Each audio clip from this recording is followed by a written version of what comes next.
566 পৃষ্ঠার এক দাগের অঙ্ক যে সঠিক উত্তর নির্বাচন রয়েছে তার প্রথম প্রশ্নটা হচ্ছে আসল ইস্টু 1 বছরের সুদাসল 20:21 হলে বার্ষিক সুদের হার কত। আমি যদি আসলটাকে 20 ধরে নিই আর সুদাসলটা 21 ধরি, তাহলে আমরা লিখতে পারি 20 ইন্টু, এখানে 21 আছে যেহেতু, তাহলে 20 প্লাস আসল মূলধনটা প্লাস সুদটা, তাহলে 20 প্লাস 20 ইন্টু 1 ইন্টু R/100। আরটাকে আমরা কি ধরলাম, আরটাকে আমরা ধরলাম হচ্ছে সুদের হার, তাহলে সমান চিহ্ন দিয়ে লিখতে পারি 21। এখানে আমরা কি করব, এই 20টাকে এদিকে ডান দিকে এনে মাইনাস করে দেবো, আর এখানে 20 দিয়ে এটাকে কাটলে হবে 5, অর্থাৎ R/5 ইকুয়ালস টু, বিয়োগ করে হবে কত, 20 থেকে 21 থেকে 20 বাদ দিলে হবে 1, তাহলে এই 5টা কী হবে, R ইকুয়ালস টু 1 ইন্টু 5 হয়ে যাবে, অর্থাৎ R এর মান কত হবে, 5%। অপশন হবে এ নাম্বারে। 2 নম্বরটা বলেছে ax² plus bx plus c equals to 0, যেখানে a নট ইকুয়ালস টু 0 সমীকরণের বীজদ্বয় পরস্পর অনন্যক হবে যদি।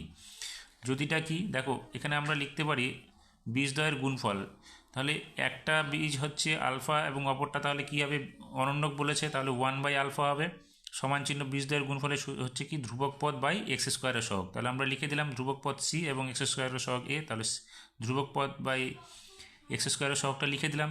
এখানে দেখো আলফা আলফা কেটে যাবে, তাহলে 1 ইকুয়ালস টু c/a, অর্থাৎ a ইকুয়ালস টু c, এইটা হবে আমাদের সম্পর্ক। তাহলে অপশানটা আমরা পেয়ে যাব বি নাম্বারে। 3 নম্বরে বলেছে একটি বৃত্তস্থ চতুর্ভুজের একটি বহিঃকোণ 100 ডিগ্রি হলে তার বিপরীত অন্তস্থ কোণের মান কত হবে। দেখো এখানে যদি আমরা দেখে নিচ্ছি যে ABCD একটা বৃত্তস্থ চতুর্ভুজ, তার বহিস্থ কোণ হচ্ছে DCE 100 ডিগ্রি হলে তার অন্তস্থ কোণটা কত হবে, 80 ডিগ্রি হবে। সেক্ষেত্রে এটা যদি 80 ডিগ্রি হয় তাহলে অন্তস্থ এই কোণটা, তার বিপরীত কোণ কোনটা, এটা এ কোণটা, তাহলে এর মান কত হবে। দুটো একটা বৃত্তস্থ চতুর্ভুজের বিপরীত কোণ দুটো পরস্পর হচ্ছে 180 ডিগ্রি, তাহলে এটা হয়ে গেল আমাদের 80 ডিগ্রি যদি হয় তাহলে এটা 100 ডিগ্রি হবে। সেক্ষেত্রে আমরা পেয়ে যাব অপশন হচ্ছে এ নাম্বারে। 4 নম্বরে বলেছে 1 রেডিয়ান পরিমিত কোণটি হবে। দেখো আমরা রেডিয়ান মানে জানি কিন্তু পাই, রেডিয়ান মান হচ্ছে পাই, তাহলে পাইয়ের মান হচ্ছে 180 ডিগ্রি যদি হয় তাহলে 22/7 ইকুয়ালস টু 180 ডিগ্রি, অর্থাৎ 1 ডিগ্রি কী হবে 180/22, আর উপরে হবে 7, এটা অর্থাৎ গুণ হয়ে উল্টে যাবে, তাহলে 7 হয়ে যাবে। আমরা গুণ করব 180-র সঙ্গে 7 গুণ করলে হবে 1260, নিচে হবে 22, আর 22 দিয়ে এটাকে ভাগ করলে কী হবে 57.27 ডিগ্রি প্রায় হয়ে যাবে। তাহলে 57.27 ডিগ্রি যে হলো সেটা 90 ডিগ্রি থেকে ছোট হলো, সেক্ষেত্রে এটা হবে কী হবে, সূক্ষ্মকোণ, তাহলে অপশন আমরা পেয়ে যাব এ নাম্বারে। 5 নম্বর প্রশ্নটাতে বলেছে 2 ইন্টু রুট 6 সেমি বাহু বিশিষ্ট একটি ঘনককে পাশাপাশি রাখলে, দুটি ঘনককে পাশাপাশি রাখলে উৎপন্ন আয়তঘনকটির কর্ণের দৈর্ঘ্য কত হবে। তাহলে দেখো এইখানে আমি একটা ঘনক আর এইখানে একটা ঘনক রাখলাম, তাহলে ঘনকটি এই যে আয়তঘনকটি হলো তার বাহুর দৈর্ঘ্য কত হচ্ছে 2√6 প্লাস 2√6 হবে, এবং উচ্চতা হবে কত 2√6 এবং প্রস্থ হবে 2√6। সেক্ষেত্রে এখানে দৈর্ঘ্যটা আমাদের কত হচ্ছে 4√6 হয়ে যাচ্ছে, তাহলে আয়তঘনকটির কর্ণের দৈর্ঘ্য, আয়তঘনকটির কর্ণের দৈর্ঘ্য কি √ দৈর্ঘ্য স্কোয়ার প্লাস প্রস্থ স্কোয়ার প্লাস উচ্চতা স্কোয়ার হবে। সেক্ষেত্রে এখানে দৈর্ঘ্য কত হচ্ছে 2√6 প্লাস 2√6 অর্থাৎ 4√6 হবে, তাহলে 4√6 এর স্কোয়ার প্লাস এখানে প্রস্থ কত, প্রস্থ হচ্ছে 2√6ই থাকবে, তাহলে 2√6 এর স্কোয়ার প্লাস উচ্চতা হচ্ছে আমাদের 2√6 হবে, কারণ এটা যেহেতু ঘনক ছিল, তাহলে 2√6 এর স্কোয়ার অর্থাৎ দৈর্ঘ্য স্কোয়ার প্লাস প্রস্থ স্কোয়ার প্লাস উচ্চতা স্কোয়ার আমাদের মানটা বসিয়ে দিলাম।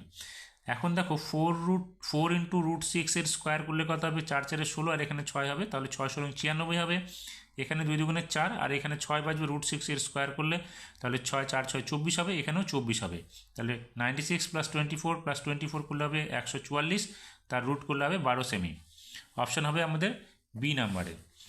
6 নম্বর প্রশ্নটা বলেছে y ইকুয়ালস টু 3x - 4 এবং x এর মধ্যমা 17 হলে y এর মধ্যমা কত হবে। তাহলে y ইকুয়ালস টু 3x - 4, আমরা এখানে x এর জায়গায় যে x এর মধ্যমা 17 বলেছে সেটা আমরা লিখে দেবো, তাহলে y ইকুয়ালস টু 3 ইন্টু 17 - 4 হবে, বা y ইকুয়ালস টু কী হবে 3 × 51 - 4, তাহলে 51 থেকে 4কে বিয়োগ করলে y হচ্ছে আমাদের কত 47।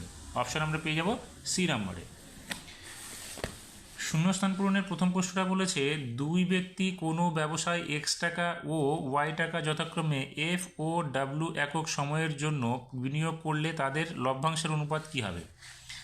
দেখো এখানে বলেছে এক্স টাকা এবং ওয়াই টাকা, এক্স টাকা বিনিয়োগ করেছে ওয়াই এফ এফ সময়ের জন্য এবং ওয়াই টাকা বিনিয়োগ করেছে ডাব্লিউ সময়ের জন্য। তাহলে কী হবে, এদের অনুপাত হবে X into F is to Y into W.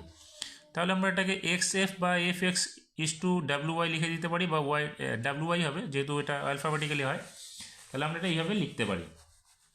তাহলে শূন্যস্থানে আমরা এটা লিখে দেবো এফ এক্স বা F X is to W Y. এবার 2 নম্বরটাতে বলেছে X by 2 equals to Y by 3 equals to Z by 5 equals to 2x plus 3y minus Z by X plus Y equals to শূন্যস্থানে কত হবে। এটা অনেকবার করানো হয়েছে, তবু বলে দিচ্ছি। এখানে X by 2 equals to Y by 3 equals to Z by 5 equals to 2x plus 3y minus Z by X plus Y সমান জন্য আমরা কে ধরে নেব। তাহলে এক্স এর মান কী বেরোবে 2k, ওয়াইয়ের মান 3k হবে এবং জেডের মান হবে 5k। আর এক্ষেত্রে 2x plus 3y minus z equals to k into x plus y হয়ে যাবে। এখন আমরা কি করব, এক্স ওয়াই জেডের মানটা বসিয়ে দেবো। এই যে এখানে আমরা যেটা বের করেছিলাম এক্স ওয়াই এবং জেডের মান, সেই মানটা আমরা এখানে বসাবো। তাহলে 2 ইন্টু 2k হবে এক্সের মান, তাহলে 4k হয়ে যাবে। আর এখানে 3y মানে হচ্ছে 3 ইন্টু 3k অর্থাৎ 9k হবে, এবং জেডের মান হচ্ছে 5k, আমরা 5k লিখে দেবো। আর এখানে কি করব, এক্স প্লাস ওয়াই অর্থাৎ 2k প্লাস 3k, কে ইন্টু 2k প্লাস 3k করব। এবার আমরা 4 আর 9 যোগ করলে 13 হবে, 13 থেকে 5 বিয়োগ করলে হচ্ছে 8 হবে, অর্থাৎ 8k ইকুয়াস টু এখানে হবে, দেখো 5k, এখানে হবে শুধু 5k, কে ইন্টু 5k স্কোয়ার, বাইরে কে আছে তাহলে এখানে হলো 5k স্কোয়ার, তাহলে কে একটা করে সরে গেলে এখানে 8 ইকুয়াস টু 5k হবে, কে এর মান হবে কত 8/5 হয়ে যাবে। তাহলে আমরা শূন্যস্থানে লিখবো এখানে 8/5k 5। 3 নম্বরটি হচ্ছে একটি নির্দিষ্ট বৃত্তের একটি নির্দিষ্ট বৃত্তচাপের উপর বৃত্তস্থ কোণের সংখ্যা, এটা হবে অসংখ্য লিখে দেবে। 4 নম্বরটাতে আছে একটি লম্ববৃত্তাকার শঙ্কুর ব্যাসার্ধ অপরিবর্তিত রেখে উচ্চতা দ্বিগুণ করলে শঙ্কুটির আয়তন কত শতাংশ বৃদ্ধি পাবে আমাদের লিখতে হবে। দেখো লম্ববৃত্তাকার শঙ্কুর হচ্ছে আয়তন 1/3 পায়ের স্কয়ার এইচ। এখানে বলেছে দেখো ব্যাসার্ধ অপরিবর্তিত রেখে উচ্চতাটা দ্বিগুণ করতে হবে, তাহলে 1/3 পাই, আর এখানে উচ্চতাটাকে আমরা 2h করে দিলাম, এখানে ছিল h, আমরা করে দিলাম এখানে 2h। তাহলে এখানে কি হবে, দেখো 2 ইন্টু 1/3 পায়ের স্কয়ার এইচ হবে, অর্থাৎ আগে যেটা আয়তন ছিল তার এখানে দ্বিগুণ হয়ে যাচ্ছে, অর্থাৎ এক্ষেত্রে আমরা যেহেতু দ্বিগুণ পাচ্ছি তাহলে আমরা লিখব 100% আয়তন বৃদ্ধি পাবে। 5 নম্বরটাতে হচ্ছে ABCD বৃত্তস্থ চতুর্ভুজের কোণ এ ইকুয়াস টু 120 ডিগ্রি হলে সি এর বৃত্তীয় মান কত হবে। তাহলে এর মান কত 120 ডিগ্রি, তাহলে এর মান যদি 120 ডিগ্রি হয় আমরা লিখতে পারি এখানে বৃত্তস্থ চতুর্ভুজের এ যদি 120 ডিগ্রি হয় তাহলে এ প্লাস সি, আর এ প্লাস সি হবে 180 ডিগ্রি, তাহলে সি এর মানটা কত হবে 180 ডিগ্রি থেকে আমরা এর মানটাকে বাদ দিয়ে দেবো, অর্থাৎ এখানে বেরোবে 60 ডিগ্রি। তাহলে সি এর বৃত্তীয় মান কত হবে 60/180 পাই, অর্থাৎ কাটলে এটা কত হবে 1/3 বা পাই/3 হয়ে যাবে। 6 নম্বরে বলেছে summation n up to i equals to 1, যেখানে xi মাইনাস এক্স বারের মান কত হবে। এখানে i এর মান 1, তাহলে এর কত হবে, n এর মান যদি আমরা 1 ধরে নিই তাহলে iও 1 বলা আছে, i এর মানটাও, তাহলে আমরা এখানে লিখতে পারি যে x চলের n মানের যৌগিক গড় হবে x বার, যেটা ব্র্যাকেটে লিখবো সেটা হচ্ছে x1/n হবে। x1 এর মান আমরা কত ধরেছি, এখানে দেওয়া আছে i এর মান হচ্ছে 1 এবং n আমি ধরে নিচ্ছি 1, তাহলে এখানে কি হবে 1/1 অর্থাৎ 1 বেরোবে। তাহলে আমরা লিখতে পারি up to n summation of i equals to 1 হলে x1 মাইনাস এক্স বার আমরা 1 - 1 ইকুয়াস টু 0 পেয়ে যাবো, তাহলে শূন্যস্থানে আমরা লিখবো এখানে 0। 3 নম্বরে বলেছে সত্য মিথ্যার কোনো মূলধন 10 বছরের দ্বিগুণ হলে বার্ষিক সরল সুদের হার হয় 15%। তাহলে এখানে 10 বছরের দ্বিগুণ অর্থাৎ আসল যা হবে সুদটাও তাই হবে, তাহলে আমরা লিখতে পারি পি ইন্টু 10 10 বছর ইন্টু r/100, আরটা হচ্ছে আমরা শতকরা সুদের হার ধরে নিচ্ছি কত হবে equals to P both side থেকে কেটে গেল, এখানে 10 দিয়ে এটাকে 100 কাটলে 10 হবে, অর্থাৎ r/10 ইকুয়াস টু হচ্ছে 1 বা r ইকুয়াস টু হচ্ছে 10। তাহলে এখানে বলছে 10 বছরের 15% হবে সুদ, কিন্তু আমরা পেলাম কত 10%, তাহলে বিবৃতিটি হচ্ছে মিথ্যা। পরের প্রশ্নটাতে কি বলেছে? পরের প্রশ্নে বলেছে এক্স সমানুপাতি ওয়াই স্কোয়ার হলে ওয়াই 2n সমানুপাতি ওয়াই 2n হবে না। এটা হবে না, কারণ এক্স সমানুপাতিক ওয়াই হলে তবে এটা হতো, সেক্ষেত্রে এই বিবৃতিটি মিথ্যা হবে। যে কোনো দুটি বৃত্ত সর্বদা সদৃশ হবে। হ্যাঁ, এইটা যে কোনো দুটি বৃত্ত সর্বদা সদৃশই হবে, কারণ বৃত্ত দেখতে সবগুলোই এক, ছোট হোক আর বড় হোক, সেই জন্য বিবৃতিটি সত্য হবে। cos 9 alpha equals to sine alpha, যেখানে 9 আলফা লেস দেন 90 ডিগ্রি হলে tan 5 আলফা এর মান 1 হবে। তাহলে আমরা লিখতে পারি cos 9 আলফা ইকুয়াস টু সাইনের পরিবর্তে আমরা এটা লিখতে পারি cos 90 ডিগ্রি মাইনাস আলফা। দুই দিক থেকে cos সরে গেল, তাহলে 9 alpha equals to 90 degree minus alpha. এই মাইনাস আলফাটা এদিকে এসে 10 আলফা হয়ে যাবে 9 আলফার সঙ্গে যোগ হয়ে ইকুয়াস টু 90 ডিগ্রি। আলফার মান বেরোবে আমাদের 9 ডিগ্রি। তাহলে এখানে বলেছে 10 5 আলফা, তাহলে 10 5 ইন্টু 9 হয়ে যাবে, অর্থাৎ 10 45 ডিগ্রি, যার মান হচ্ছে 1। তাহলে কি আমরা দেখতে পাচ্ছি 10 5 আলফার মান হচ্ছে 1। তাহলে এটা বিবৃতিটি সত্য।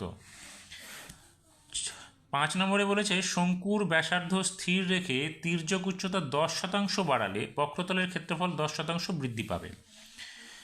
তাহলে শঙ্কুর ব্যাসার্ধ স্থির রাখবো, তির্যক উচ্চতা 10% বাড়ানো হবে, তাহলে এক্ষেত্রে বক্রতলের ক্ষেত্রফল কত?